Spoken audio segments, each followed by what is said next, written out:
Jimmy Z. Jimmy Z. Jimmy Z. Jimmy Z.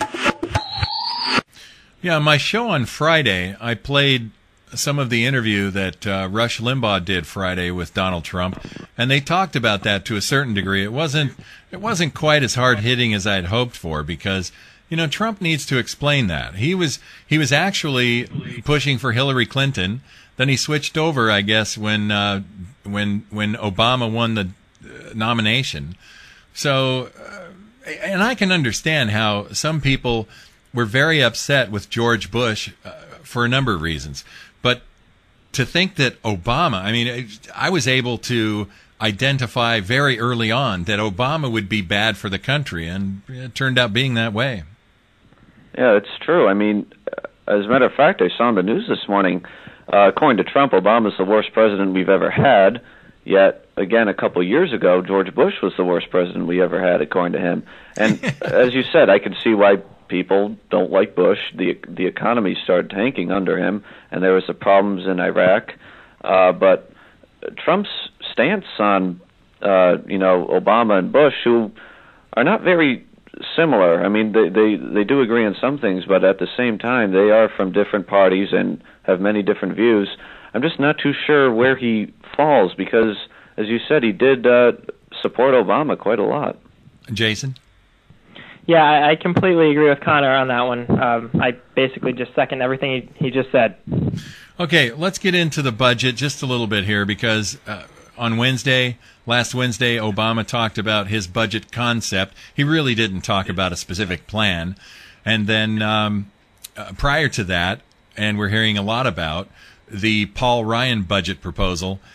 What do you guys think about all of this? It's you that are going to face all of this debt over the coming 20 and 30 years as you get out of college and start paying taxes when you're employed. Exactly, and that's the scary part. Yeah. At least there's not a government shutdown now, but if they have to cut more, they really do. I know they're saying they're going to decrease it by a couple billion at a time, but we're in debt over $14 trillion, and that is I can't even fathom that amount of money. Yeah. It's a ridiculous amount of money. And Paul Ryan seems like a good guy. I really hope he can get something done. Even if he could just start with as big of tax cuts as he can get, because I know Obama does not want them. He just wants to raise taxes because, according to him, that's going to help the economy. And I don't know. I'm feeling a little pessimistic about some of this. It just doesn't seem like it's enough at all. Yeah, I agree with what Connor just said. And here's the thing. I think that we need, compromise is still important, but we also have to take into consideration the terrible state that America is in right now. We are going down dark paths, and really, I think there is no room for compromise anymore. The Republicans that we elected into Congress should have pushed for larger budget cuts, and they compromised, and we got hardly anything out of it. Politicians these days, I think, are too, what's the word I'm looking for? They play politics too much. They're too professional politics. They abide by the rules of politics too much, which is, again, compromise. And while compromise is important, America we're heading towards an economic crisis, and we have to do what is right for the country. People need to stand up and just do what is right. Let me ask you both this, because I talk about this on my show all the time.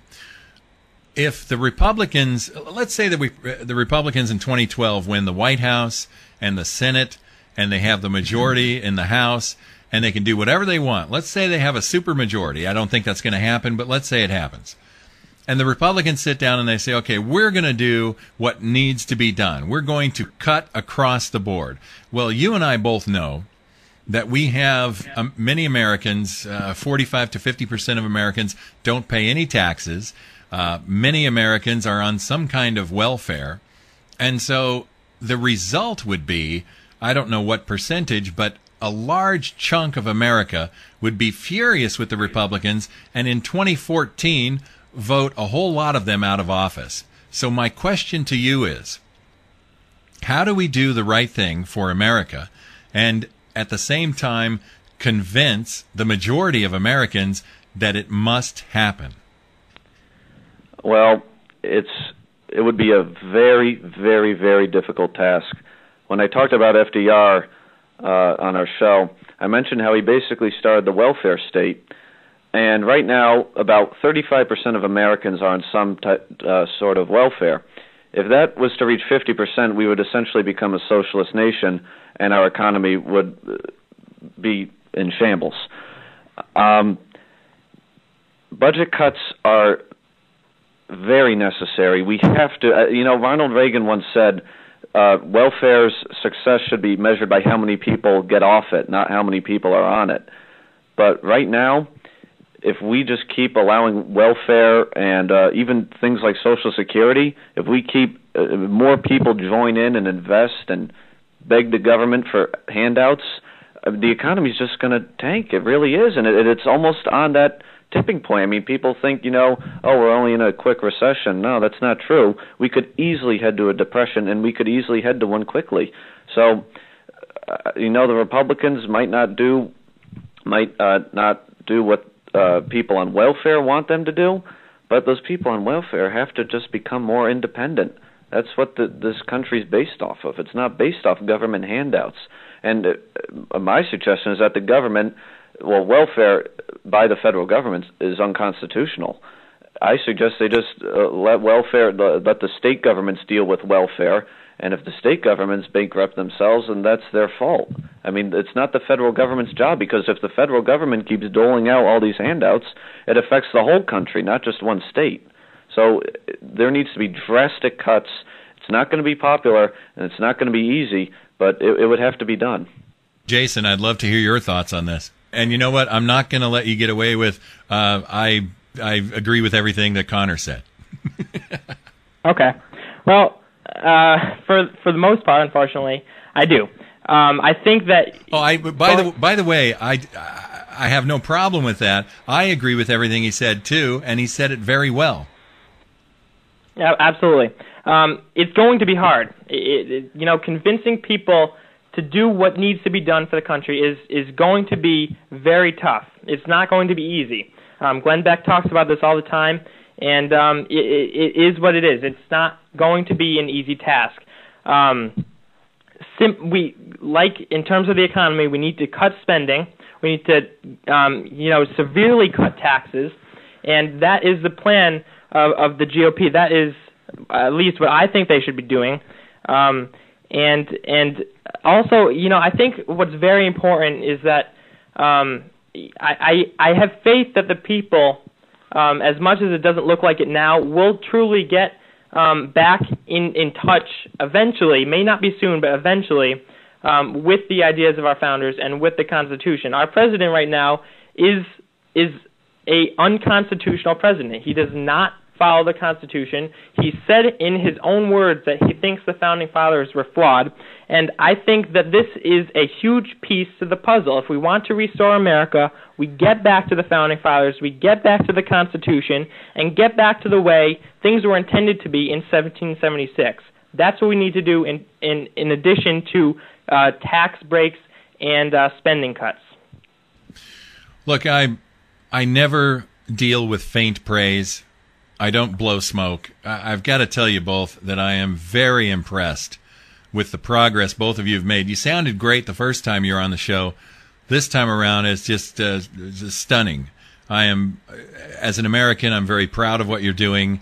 And as a talk show host, amateur as I might be, I am very impressed with the kinds of opinions that you are able to espouse. And I want to thank you personally for the hard work you're putting into this. It really is paying off. Well, thank you very much. And, hey, you deserve a thank you, too. I mean, you do a lot of work out in L.A., and we're very busy out here. And I know that, both of our areas are heavily liberal, so it's always a struggle. But we get it done. Well, what's going to happen if America is saved It's going to be because I did my little part and you did your part, and so many Americans are online either passing articles around on Facebook, or they're going to websites, or they're starting their own blogs. They're doing a blog talk radio show. Whatever they're doing, they're trying to get the word out, and that's what's going to save the nation, Jayson. Absolutely right. It's little things like what we're doing, what you're doing, and I think it starts with the individual. If the individual turns their lives around, the whole nation in turn will turn around. And I have faith that we will indeed do that. Well, I want to thank you both for coming on the show, and I hope we can do this again real soon, because talking with you is it's inspiring, because I realize that not only are you both young people who get it, but you can pass it along, and I have no doubt that there are classmates of yours who are starting to get it now because of what you're doing. Well, hey, you know what? As I've said before, if we can just influence one person to start learning something about America, I'm satisfied. I really am, and I mean that, because we're not going to convince everyone. Do we try? Yeah, we do. I mean, there are always going to be people that disagree with us, but again, as long as we can get just one person to listen, one person to learn, then I am happy. Amen to that. Jayson? As am I. Exactly right. As long as we get one person, I too will be happy. That's really all we're trying to do is get, not necessarily, cram a political opinion down their throat, but present them with another side that they're not hearing, so they then can choose. They now will have the ability to choose which side they want to believe in. That's what we're trying to do, get the Constitution into their minds and get them thinking about all the things that are currently going on in America. Gentlemen, thank you very much for your time today, and please come on the show again real soon. Absolutely. Thank you very much for having us. Yes, thank you.